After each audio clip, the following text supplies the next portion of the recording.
أمي خدي شوفي هاي الصورة. شفت الصورة أمي؟ هذا التليفون. أمي مو شفت الصورة؟ أعطيني التليفون. أمي خلاص طبعا.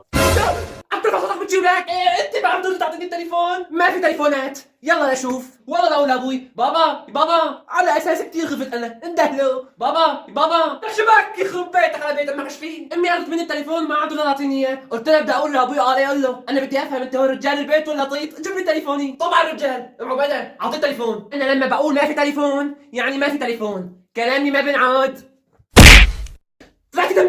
طلعت دنجورة مو ايه دنجورة طلعتك. راح التليفون العوض بسلامتي. مسيطرة همشيك مسطرة، هخليك لو شفت في شارع بنت تبص لورا.